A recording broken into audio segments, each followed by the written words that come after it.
George DeJesus, aka George the Plumber, has been in the trade since he was 17 years old. Now, 28 years later, he's still doing it and loves influencing future generations. We're off to New Jersey for American Plumber Stories. Some days I'm working before the sun kisses the sky. I watch the world wake up from the seat of my truck. I'm out here earning my piece of the pie. A good honest buck, no it ain't love. I was taught to do the things I do so I don't depend on anyone.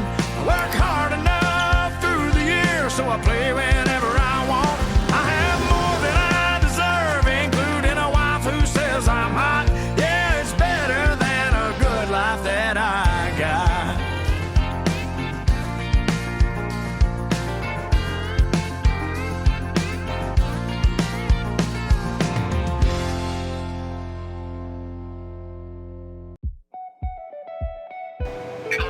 Good morning.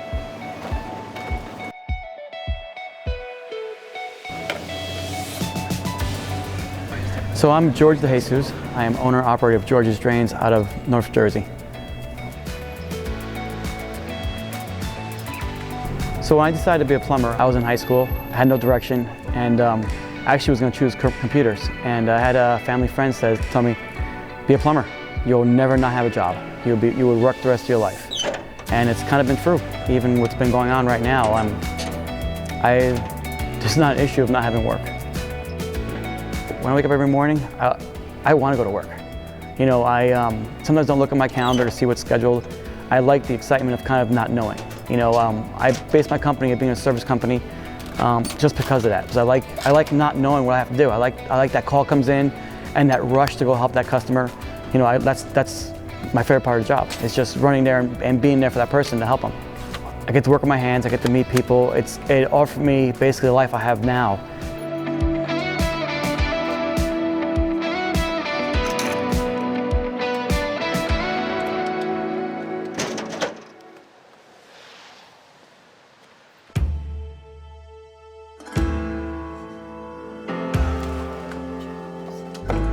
When I was in high school, I was a troublemaker. And I was always bored. The only time I wasn't bored was when I was in carpentry class or woodworking class, is when I was the best. I was in math class, I was good. They put me in history and I was drawing stuff with a teacher. You know, so I was not really one of those kids that belonged to school. I belonged to work with my hands, be out in the trades. The whole time I was in school, they always focused on basically going to college. And I didn't feel that was for me. I read something, I would forget, I could never read it. I touched it with my hands, I remember how to do it every single time. You know, I felt that's where I was the best place for me, is work with my hands. When I was in high school, there was shop classes, and we actually had a house that was built on property as well. And you know, it was great. You know, it kind of went away a couple years later, but they actually had mechanical, they had woodworking classes. It was good. They had wood shop. You know, a lot of schools nowadays don't have that at all. So my biggest mentor was my dad. When I was 6 years old, he was a general contractor. He did a lot of renovation work. He did all the plumbing. He wasn't a licensed plumber, but he did the plumbing, electrical, remodels. But it got me into working with my hands and doing a little plumbing and little basement renovations. I liked it. I really did. I enjoyed it. It was like playing with Legos, putting stuff together, and I enjoyed doing that. You know, and just the carpentry was fun too, but it wasn't as fun as, you know, putting something together and running water through it and not having a leak. You know. You can tell when it gets time to crunch. I'll just start speeding up. This is what we're fixing right here. That's a common issue we're fixing today.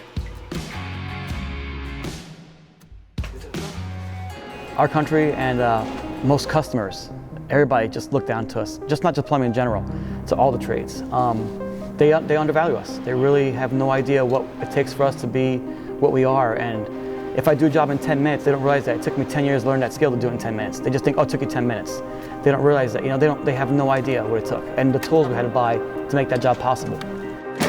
I kind of wanted to be a firefighter as well, and I realized the money I was making in plumbing kind of steered me away from that kind of quickly. So I became a plumber and stayed a plumber when I was 17.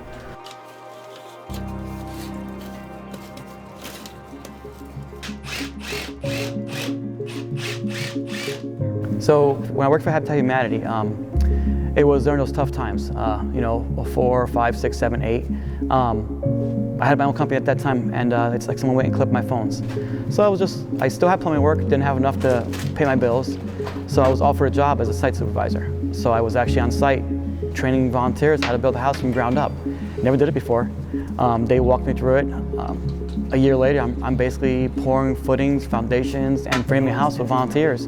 That's something I never did before, and it was really enjoyable because it was different. It was still doing what I did, working with my hands, but working with people who wanted to be there and really wanted to work. You could have them move a dirt pile from one spot to the other because you needed to, and they would do it with a smile. And I really enjoyed that. So working for Habitat, how I feel it might help me in my career is it really made me more outspoken. You know, which is I'm a shy person. Most people who know me don't feel that way, but I was always been a shy person. They opened me up. They made me, you know, just having orientations in the morning, talking to people, talking to all the groups, you know, helping someone hands-on, teaching what I learned. It really helped me a lot to actually be better at what I am to deal with customers. Now when I deal with a customer, I treat them the same way as I'm dealing with them, and just I walk them through the process of everything I do, as the same way that I do it with a volunteer. Around here. Good. We cut it downstairs and clean up. Okay. So, you good?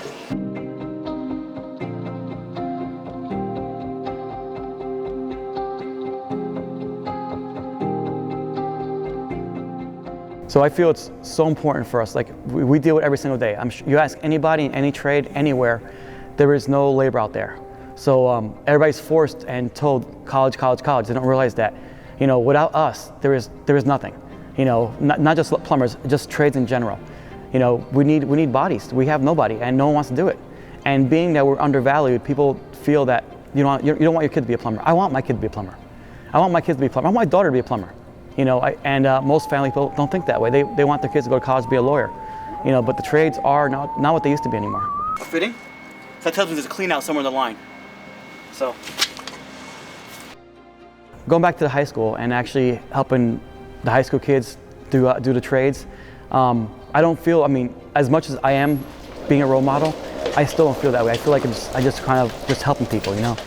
But apparently, I mean, I do feel like when actually people reach out to me and ask me questions and they look up to me, I'm just a normal person, you know. I just love what I do, and I've been doing it for so long that I like sharing it, you know. And people look at me differently, and as a role model, I don't feel that way, and even though I know I am, and it's just it's pretty good, you know.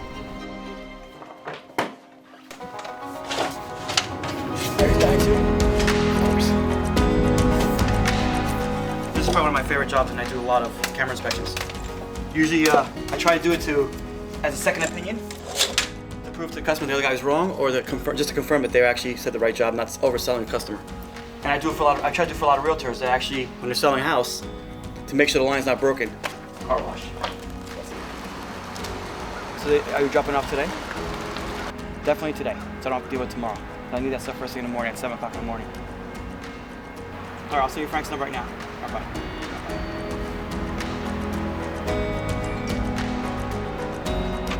So my Instagram handle, George the Plumber. I work by myself a lot, and I have no helper. I'm by myself, and I just want to just post what I do and kind of just, you know, it started out as just posting just for fun, and now I kind of, still for fun, I still post for fun, but now it's become more that I want to post something I do that no one has seen that's different, just because, you know, either it gets a good reaction or bad reaction, or someone tried it and said that, George, that's awesome, I never thought of that.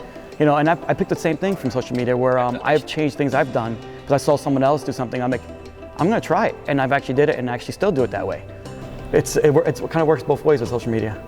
So right now I have about 33,000 followers on Instagram, and I think I hit 66,000 on TikTok. So I'm gonna descale the cast iron line because it just closes up over the years. So what the machine does, it actually cleans all the scale off the pipe.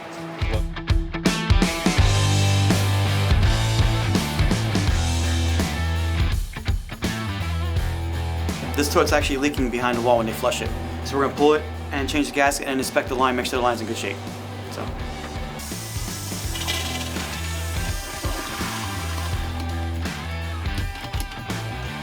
And the most important thing, smooth jaws. So you don't scratch the chrome. So. I just post everything I do. Every job I do, as I go on, as a day, I just feel like I want to share it. how boring it is, how bad it is, how much I messed up. I don't care, I just post it. It's my day-to-day. So we came to the line looks clear. This toilet was leaking, so we pulled it off. Since we're pulling it off, we figured we'd take a look at the line, make sure the line's not as bad as upstairs. Upstairs was pretty bad. This one's actually really good shape. So now we're just gonna put the toilet back in and make sure it doesn't leak, and then we're done.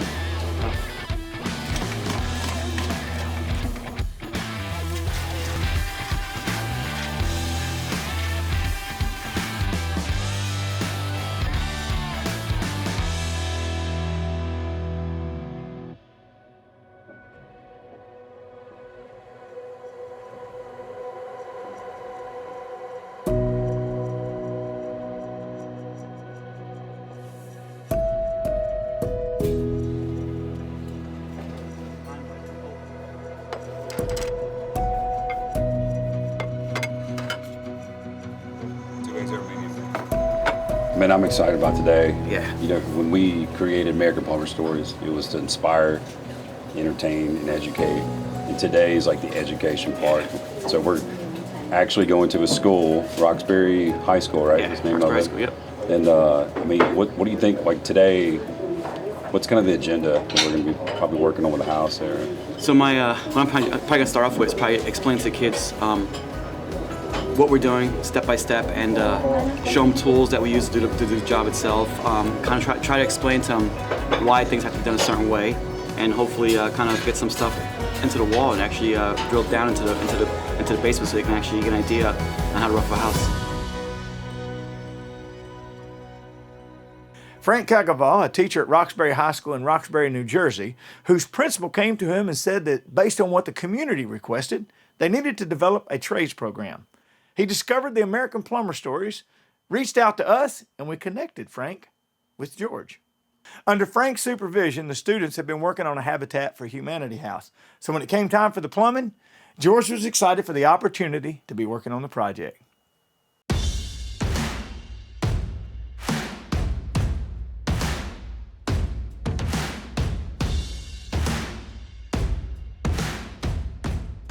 Frank Caccavale, and I teach the structural design and fabrication program at Roxbury High School. George is wonderful. He's so passionate about Habitat for Humanity's mission, but even beyond that, he's passionate about educating on plumbing.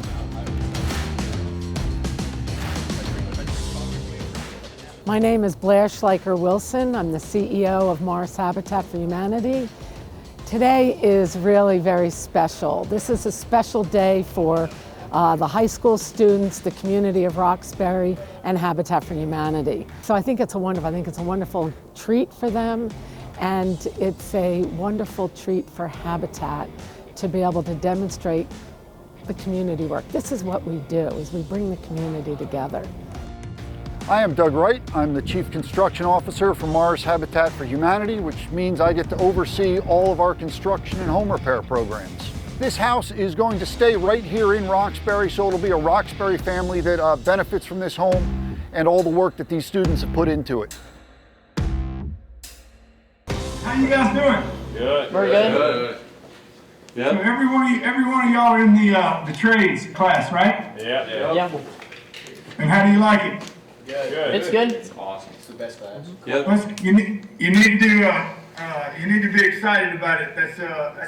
That's the future of our freaking country. I thank you guys. You guys are going to be making more. I can tell you, my plumber last year made more money than my attorney did. Off of me. Yes, Mike. Yep. Nice to meet you, buddy. Hey, look, man. Kudos to you for what you're doing and implementing this program in the school and getting behind it more, and also the Habitat for Humanity thing. We've done that in the past at various places around the country, and man, that is such an important thing, and what you're instilling into these young adults here, these young men and women, it's so critical, man, in showing these young men and women how important it is to help others. I think that's what's been missing in our country, and it's important that we're willing to make sacrifices for other people, and you guys are doing that by participating in Habitat for Humanity, and on top of that, you're learning a bunch of stuff. It's been a great day. They've actually done very well. I'm actually surprised. Not surprised, but I mean, no purple everywhere. I expect to see purple pipes. No, it's been really good. So I can't take you out there. Same to you, buddy, for dedicating yourself to ensuring that these young men and women, they're not going to get it from anybody but you and this teacher. You and the people that care about about the trades. They're just not. There's nothing out there. There are some people around the country that have gravitated to developing programs outside of high school to continue your education, and hopefully we'll see more and more of that as we progress in the trades industry. What's really cool is to see the trades industry itself getting behind the concept of continuing education in the trades business. A lot of times the only way you learn is by going to work, and that's more difficult to keep people in the trade because when you can only make so much money because you don't have the knowledge. Whereas when you guys go to work, you're going to have advanced knowledge, so you'll be able to earn more money right from the get-go. We appreciate it again. Taking the time out, and we'll talk to you soon. So we'll send you some pictures and go to the Instagram. You'll see the progress they made today. I've already been posting stuff, so you'll see it. So I'll be looking. Hey, all you guys, when you post up, tag me in it so I'll be able to see it. All right. All right, we will. Yeah, thank you. Thanks, gang. Thank you. Dominic Miller, I'm the principal at Roxbury High School. One of the things we talk about is creating a comprehensive experience for all of our kids, right? So much goes into curricular and academics, and the opportunity to provide kids the opportunity to learn these hands-on trades. It's something that's kind of taken away from schools for years, and it's been the focus on academics. So the fact that we can bring some of the technical and the vocational skills back into the public school and in the classroom, provide kids the opportunity to learn how to do plumbing and electricity, all those little things. Maybe they're not going to go into it as a career, but the fact that they can do some of that stuff in their own houses or help their parents, we are very proud of it. And Frank has taken this program to heights that we were not expecting. We thought we could really do some great things with the habitat, but the fact that we're looking at a house that a future Roxbury resident is going to live in, it's beyond special. I'm not going to be doing math equations at 20-something. It's better than being in English class or math class, like doing essays and stuff like that. So actually, I found out about it in another way. I never signed up for this class, never had the prerequisites, so they came to me with structural design, and it's totally awesome, especially since I was switching between the two, and this class gives me that opportunity to explore and to see which trade I like. This fits me way more. Yeah, hands-on stuff. I've always wanted to get into the trades. I've never been that big on college. I think college is too much money, and I think trades is the way to go. So this definitely fits what I want to do. Plumbing, it's awesome. I love doing it. And electrician stuff, I'm sure I'm gonna love that too. And it's just the one that I want to choose and continue on working with, probably. We're here today with my students. We're working on a two-part modular home for Mars Habitat for Humanity. The idea here is that students will learn each aspect of home building and design and be exposed to each of the skilled trades. We partnered with American Plumber Stories to expose them to plumbing and see if we can encourage them to go into the trade in the future. So I think it's very important for all the schools to really focus on at least picking out the kids that are not doing good in school, that maybe might do better with a tool in their hand, and focus those kids and start programs for them. It really is. I really think it was like 13 years ago when the programs went away, and we said to ourselves that we know this is coming. What's happening now, we knew it was coming. George DeJesus is a licensed plumber. He's worked with Mars Habitat for many years. He's volunteered with us. He was on staff for a while. He's really skilled at teaching volunteers, and in this case students, how to install plumbing. So it's been a great partnership. He's donating his time and his services to train these kids. It's just a great thing. It's been wonderful for me to work with him these last few months leading up to this. It's been wonderful for our students to see that passion and to learn from him. And just that he's doing more than coming in as a plumber and doing all the plumbing for our Habitat home, which would be wonderful. But instead, he wants to make sure that kids are getting an experience, they're getting practice on each thing we're doing. And it's been so great to watch. We're seeing the kids have a lot of fun. And I wouldn't be surprised if we see a few of them say, maybe plumbing is a career path for me when they're done here.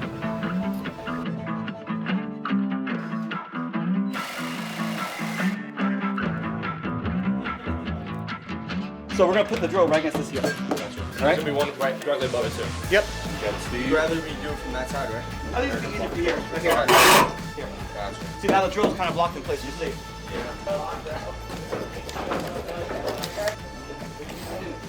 Yeah. So we're gonna run this one straight up. This will be our drain for the lab, tie into the vent, and then we have the future vent for the laundry. I'm Chuck Sipe. I'm the assistant superintendent here in Roxbury. About 5 years ago, the space where the structural design and fabrication lab now is behind us was really storage for buildings and grounds. And the superintendent and the Board of Education decided that we could do something cool with that space to help children really prepare themselves for their future. That our responsibility as educators is to serve the whole community, not just a piece of the community. So, you know, you have students and families who are really interested in high-level post-secondary education, and that's great, and that leads to really prosperous, fulfilling careers. But there's vocational opportunities, there are trade opportunities, there's military opportunities, and a variety of students are interested in all of those things. And so our responsibility, if we're really going to serve the entire community, is to make sure that we offer programs that do just that.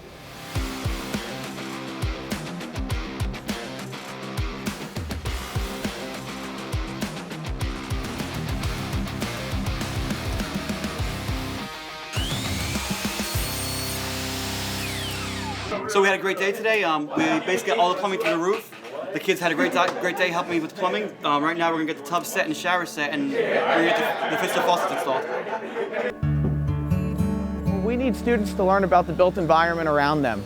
It's just part of a strong education, a well-rounded student, that they're gonna one day be homeowners, that they're gonna live somewhere, that they need a basic understanding. But we really need educators to go beyond that. We need to start to fix the skills gap that we're seeing here in our country across each and every state, and really encourage other schools, other teachers to find ways to expose our students. Even if it's not at quite the level that we're doing, something as simple as watching a video or just having them think about maybe this is a career path for me is so critically important for them to really determine what life looks like after they walk across that stage at the end of senior year.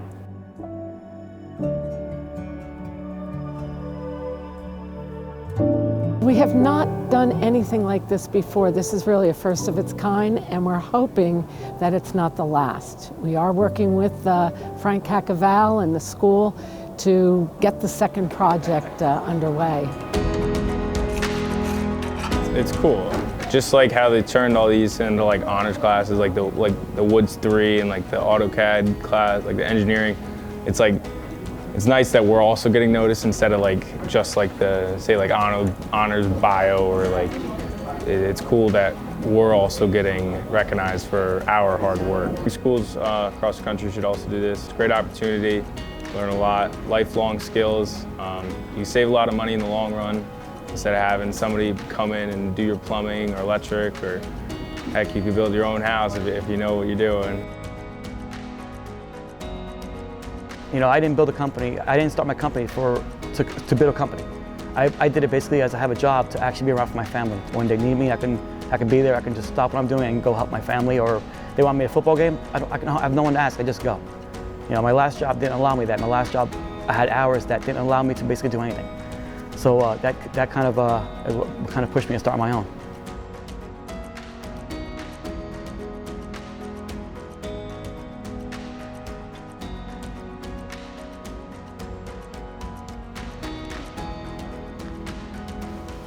I'm Frank Caccavale, and I'm teaching the next generation of American plumbers. Thank you. Thank you, man. This is an awesome day. Yep. Talk to you later. I'm George DeJesus, and I'm an American plumber. American Plumber Stories.